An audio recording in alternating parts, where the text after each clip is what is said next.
नमस्कार, अमर उजाला.com पर आपका स्वागत है। आपके साथ मैं हूं आदर्श झा। देखिए, लोकसभा चुनाव की शुरुआत हो चुकी है और इसी कड़ी में देश के अलग अलग राज्यों में अलग अलग लोकसभा सीटों पर जाकर वहां का हाल हम आप तक पहुंचा रहे हैं। सत्ता के संग्राम का रथ presented by cool stylish fans इस वक्त सीकर में मौजूद है और यहां पर हमारे साथ आप देख रहे हैं तमाम सीकर के प्रतिष्ठित लोग मौजूद हैं। कुछ बीजेपी से जुड़े हैं, कुछ इंडिया गठबंधन से, कांग्रेस से, सीपीआई से, लेफ्ट से, तमाम अलग अलग दलों के लोग हैं, किसान संगठनों के लोग हमारे साथ मौजूद हैं। सीकर लोकसभा क्षेत्र की समस्याएं क्या है, जो राजनीति है यहाँ की, उसके समीकरण क्या है और इस बार जनता किस ओर देखने का मन बना रही है, क्यों मन बना रही है, क्या पिछले सांसद के कार्यकाल से खुश नहीं है, तीसरी बार बीजेपी ने सुमेधानंद सरस्वती को यहां से टिकट दिया है और गठबंधन की बात करें उधर से अमराराम चुनावी मैदान में है, तो किसका पलड़ा भारी है ये भी समझने की कोशिश करेंगे। यहाँ के मुद्दे क्या है, उन मुद्दों पर कितना काम हुआ है और जनता को कितनी सहूलियत मिली है, क्योंकि चुनाव केंद्र का है तो बात केंद्र की भी होगी, सीकर सीट की भी होगी, राजस्थान की भी होगी, राजस्थान की बाकी सीटों की भी एक ओवरऑल चर्चा हम अपने तमाम खास मेहमानों से करेंगे। आप सबका बहुत स्वागत है अमर उजाला.com पर। इस चर्चा की शुरुआत में सबसे पहले आपसे करूंगा, अपना एक तो नाम बताइएगा सर। और राम रतन बगड़िया। राम रतन जी, ये सीकर लोकसभा क्षेत्र की पहले तो समस्या क्या है? 2 बार से यहाँ पर सुमेधानंद जी सांसद रहे हैं, तीसरी बार फिर बीजेपी ने टिकट दिया है, कितना विकास हुआ? विकास के नाम पर इस जिले में पिछले 10 साल में, कल ही एक ऐसी डिबेट में बात कर रहे थे भारतीय जनता पार्टी के साथी कि हमने रेलवे लाइन बिछा दी, जबकि अभी नई आजादी से लेकर आज तक यहाँ पे 1 इंच नई रेल लाइन नहीं पड़ी और यहाँ जो अंडरग्राउंड वाटर है वो बिल्कुल समाप्त प्राय है, पीने का पानी भी मिल नहीं रहा है। यहाँ पे भारतीय जनता पार्टी के नेता ये कह रहे हैं कि हम हरियाणा से पानी ला रहे हैं और हरियाणा के मुख्यमंत्री हरियाणा की विधानसभा में ये कह रहे हैं कि अगर यहां बाढ़ आ गई तो हम थोड़ा बहुत पानी राजस्थान भेज सकते हैं, वरना हम एक बूंद भी पानी नहीं भेजेंगे। आज भी यही स्थिति है, पहले भी थी और 10 साल में भी यही स्थिति है। इस इलाके से बड़े पैमाने पर नौजवान फौज में जाते थे और अभी इसी सरकार ने जो ये अग्निवीर की स्कीम लेके आए, बड़े पैमाने पर यहां बेरोजगारी बढ़ी है, जो आजादी से के बाद में सबसे ऊंचे स्तर पर है और उनके लिए रोजगार के नाम पे पिछले 10 साल में इस सरकार के पास कोई प्लान नहीं है। जो 2 करोड़ रोजगार हर साल देने की बात करते थे, वो 200 रोजगार भी दे नहीं पा रहे हैं। दूसरा सबसे बड़ा सेक्टर रेलवे है, जिसमें 7 लाख से ज्यादा पोस्टें पिछले 10 साल में समाप्त हुई हैं और एक शब्द इनके खिलाफ हिंदुस्तान की पार्लियामेंट में यहाँ के प्रतिनिधि ने नहीं भेजा। खेती से जुड़ा हुआ ये बेल्ट, किसानों का एमएसपी की गारंटी को लेकर के पूरे देश में आंदोलन हुआ, 700 से ज्यादा शहीद हुए और वहां पे यहाँ के प्रतिनिधि पार्लियामेंट में उनके लिए बोलना तो दूर, यहां तक कहते थे कि ये तो आतंकवादी हैं, ये तो पैसे के बल पे लाए हुए हैं। जबकि दिल्ली को चारों तरफ से किसानों ने जिस तरह से घेर के रखा था, उसी दौर में पार्लियामेंट में किसान के हित की बात करने के बजाय यहाँ के सांसद का यह कहना था कि ये तो आतंकवादी है। और मेडिकल कॉलेज स्वीकृत करवाया, आज हमारे हजारों युवाओं यहाँ डॉक्टर बन रहे हैं। दूसरा, स्वामी जी के अथक प्रयासों से पिछले 10 सालों में रेल लाइन का जो काम ठप पड़ा था, उसको पूरा लगभग पूरे देश में कहीं भी आप देश में जाओ, हमारे यहाँ सीकर से गाड़ी मिलेगी। 48 ट्रेनें यहाँ दिल्ली आवागमन होती लिए। जो सैनिक अकेडमी रड़ाता में है, उसमें सेना से अफसर बनेंगे। ये हमारे युवाओं के लिए एक बहुत बड़ी मांग थी, उसको जिसको पूरा किया। दूसरा, पानी का एक हमारे यहाँ ऐसा मुद्दा है, पानी के लिए पानी यमुना नहर हमारा जो हरियाणा से मुख्यमंत्री जी से हमारा जो समझौता हुआ है, वो जल्दी ही उसको धरातल पर आएगा और उसके लिए पानी की हमारी जो समस्या है वो पूरी जल्दी। 10 साल हो गए केंद्र में आपकी सरकार, 10 साल से सुमेधानंद जी सांसद हैं, अभी भी पानी आने में आप कह रहे हैं कि जल्दी आएगा? हरियाणा में भी आपकी सरकार? हम हरियाणा में थी, लेकिन राजस्थान गवर्नमेंट में हमारी सरकार नहीं थी, तो इसलिए राजस्थान गवर्नमेंट ने इसके कोई प्रयास नहीं किया। जैसे हमारी अभी सरकार बनी है, 2 महीने में हमने स्वीकृत करा दिया। इससे बड़ा काम क्या हो सकता है? हाँ, बिल्कुल पानी आएगा। आऊंगा आप लोग के पास। सॉरी, आप देखिए, पानी आ जाएगा। पानी, जिस पानी के, मैं और के लोगों के पास जाऊंगा, पानी की तो बात हो रही है। मुद्दे सीकर लोकसभा के मुद्दे क्या हैं जिसको लेकर बात होनी चाहिए, शायद नहीं हो रही है? सीकर लोकसभा अभी जो चुनाव हो रहे हैं, मोस्टली इसमें मुद्दे राष्ट्रीय ही है। स्थानीय कुछ बातें हैं जिन पे जैसे बीजेपी भी बात करी थी, उनकी बात सही नहीं है। सही इसलिए नहीं है कि यहाँ 1956 में मेडिकल कॉलेज दी थी, जिसका नक्शा सांवली के अंदर टका रहता था, और हर्ष के पहाड़ पर उनकी बिल्डिंगों की नींव सब उनकी भरी हुई है। और 1956 में जिस समय शीतवार था, शेखावाटी बेल्ट इस ढंग से इंटरनेशनल महत्वपूर्ण है कि शेखावाटी में यहाँ का आदमी का संबंध नेशनल और इंटरनेशनल है। यहाँ के व्यापारी और फौजी जो सब जगह बिखरे हुए, इस जगह को उन्होंने सेलेक्ट किया और सेलेक्ट करके उन्होंने 3 योजनाएं दी। हर्ष के ऊपर मेडिकल कॉलेज दिया, और यहाँ कासली का शिव तालाब एक जोड़ा है जहां आज भी 22 ट्यूबवेल खुदे पड़े हैं। एशिया की बिगेस्ट अंडरग्राउंड झील पानी की यहाँ है। उन्होंने ये योजना दी कि उस पानी को पहाड़ पर चढ़ के शहर को सप्लाई करेंगे। और पावर हाउस के सामने काली नाडी है, अब वो खेत जो है एक तेली का है, वहां इन्होंने पेट्रोल खोदा 56, और यहाँ अच्छी ग्रेड का तेल था। उस समय इन्होंने CIA के दबाव में यहाँ के व्यापारियों को उनको गुमराह करके, क्योंकि CIA तो होशियार है ना, बद्रीनारायण सोडानी को ले गए, उसकी औलादों को पढ़ाया फ्री में, और PL 480 का गेहूं दिया और कुएं खुदवाए, और उसके साथ पेरू का जंगली सूरजमुखी का बीज आया। आज यहाँ के काश्तकारों को बर्बाद कर दिया, और उसका नाम इन्होंने बीजेपी निकाल रखा है। या आप किसी भी गांव में चले जाइए, बीजेपी कौन से खेत में मिलेगी आपको बता देगी, ये हालत है। और जहां तक सवाल, ये तीसरी बार जो उम्मीदवार आया है, उसमें असंतोष किसानों में नहीं है, असंतोष बीजेपी में भी है। सा गांव है, मैं इसमें ज्यादा हालांकि उसने हमारी हॉस्टल के मामले में व्यक्तिगत आलोचना की, लेकिन मैं इसकी व्यक्तिगत नहीं पढ़ना चाहता, क्योंकि ये तो एक कबीरदास की तरह पैदा हुआ आदमी है। लेकिन यहाँ के बीजेपी वालों के कट मोच दी उसने, और ये परंपरा जरूर कांग्रेस ने डाली थी कि बाहर से उम्मीदवार लाने की, लेकिन अब जो है जब तक ये जिएगा इनका नंबर नहीं आएगा। हालत ये हो रही है, यहाँ का बीजेपी का कार्यकर्ता भी मायूस है, और हाँ, बीजेपी का कार्यकर्ता भी मोर्चे को सपोर्ट कर रहा है। लोकल सवाल पानी का है, ये तो नेचुरल है कि पानी नीचे जाएगा।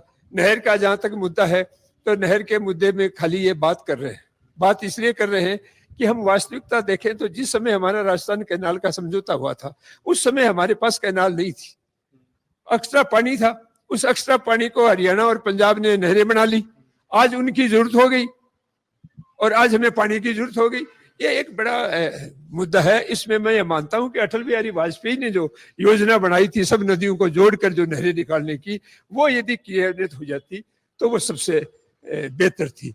मुद्दा अब जो चल रहा है, फिर दूसरा ये है कि हम बात राजनीति की करते हैं, लेकिन धरातल पर राजनीति नहीं है, धरातल पर जातिवाद है, और वोट भी जातिवाद के आधार पर। जातिवाद तो जनता भी करती है ना, वोट डालते टाइम वो भी जातिवाद करती है, तभी तो नेता भी। इसमें क्या है, जातिवाद है।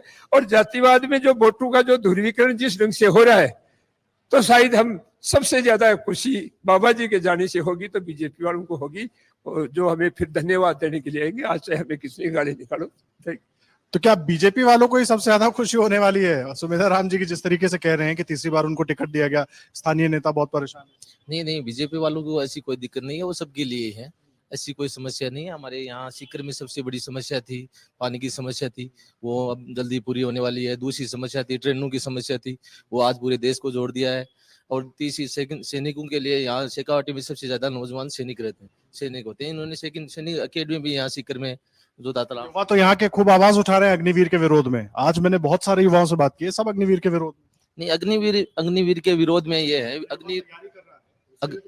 नहीं वो तैयारी कर रहा है, तो ये उनमें भी वो कोटा है कि 25% 30% उनको जो अच्छा काम करेगा वो आगे भी रहेगा। ऐसी कौन ये कौन कह रहा है कि 4 साल में उनको बाहर निकालेंगे?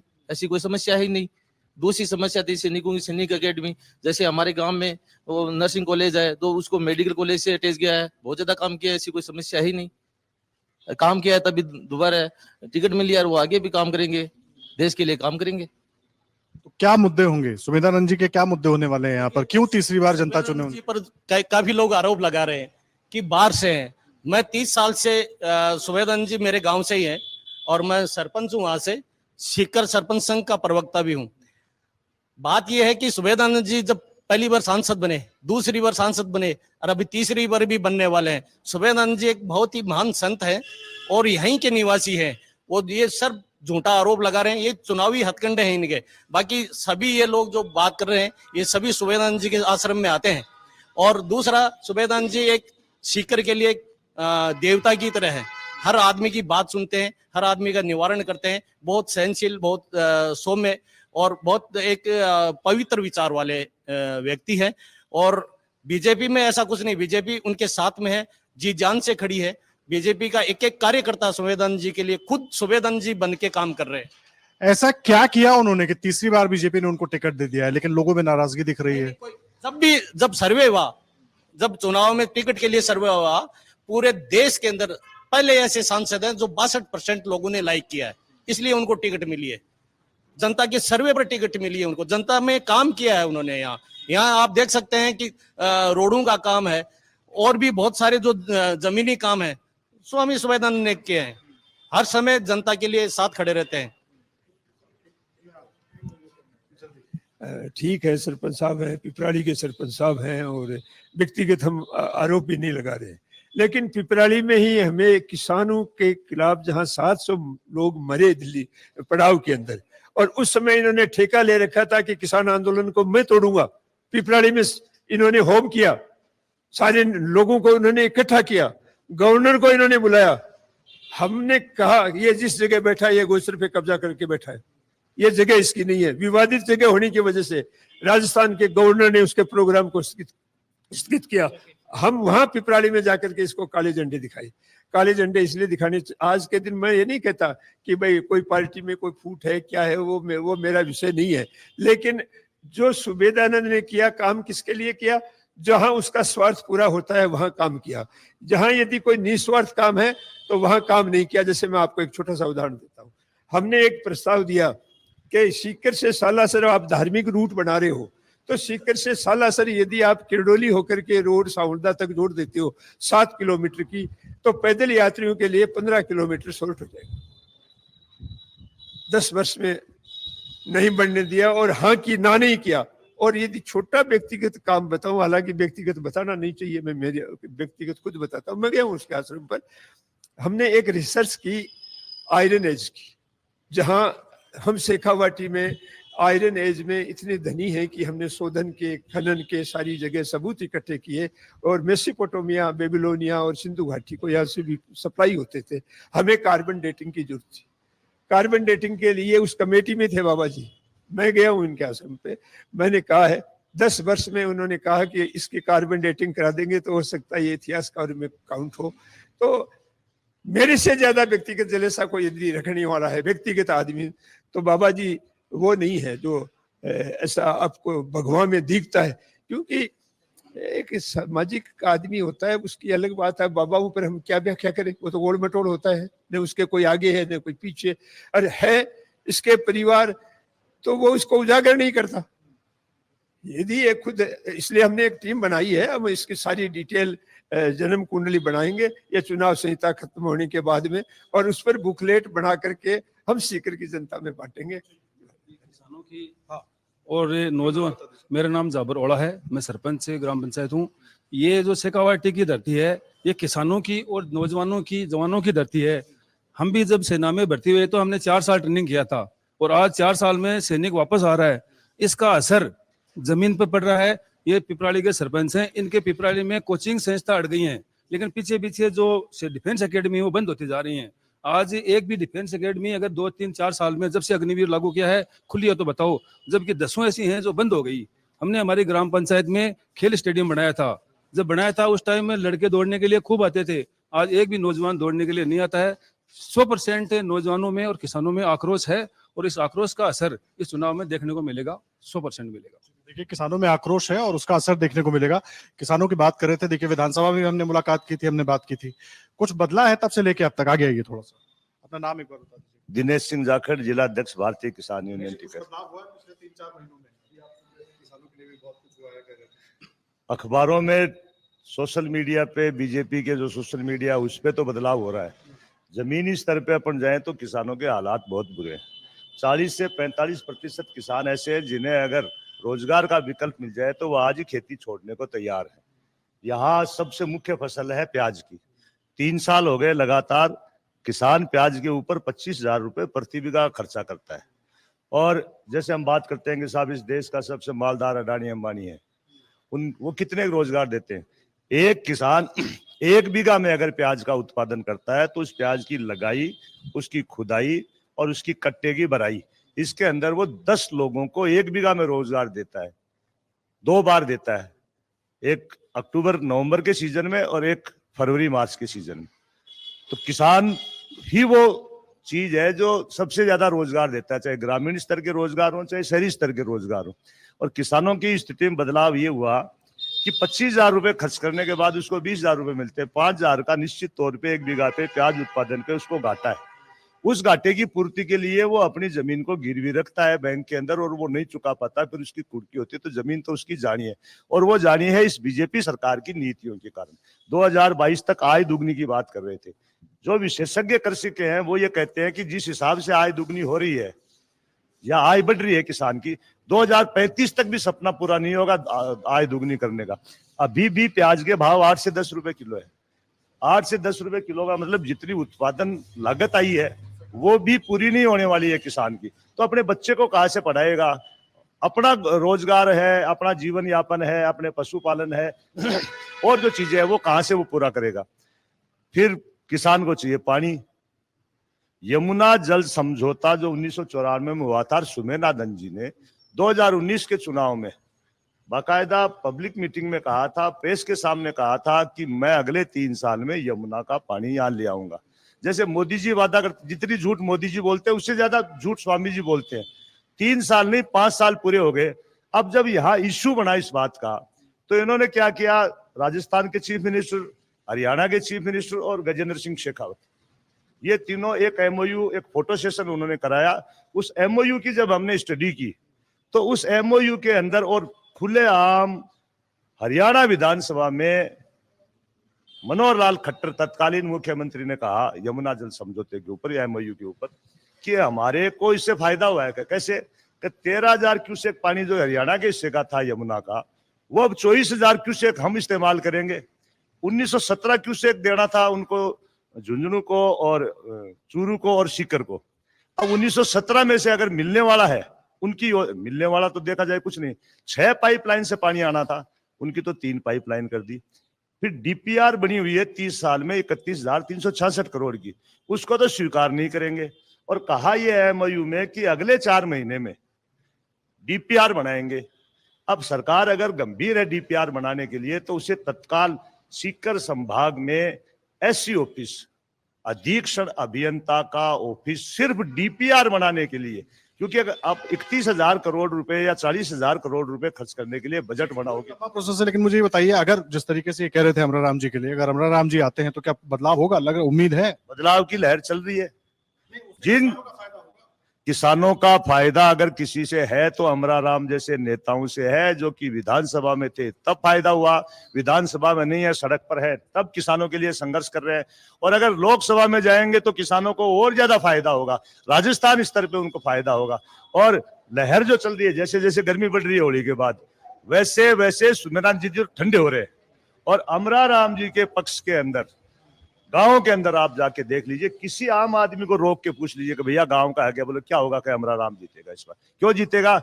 कि जिन लोगों को झूठ नहीं बोलना चाहिए था, कि सज्जन रे झूठ मत बोलो, खुदा के पास जाना है। हमने कहा था सुमेरन जी झूठ मत बोलो, आपको पब्लिक के बीच में आना है, लेकिन फिर भी झूठ बोलते रहे। अब झूठ बोलते रहे तो पकड़ी गई झूठ यहाँ शेखावाटी के अंदर। तो बदलाव तो होने वाला है यहाँ। अगर आप ये वीडियो YouTube पर देख रहे हैं तो हमारे चैनल को सब्सक्राइब करें और बेल आइकन को दबाना ना भूलें। अगर आप Facebook पर ये वीडियो देख रहे हैं तो हमारे पेज को लाइक करें।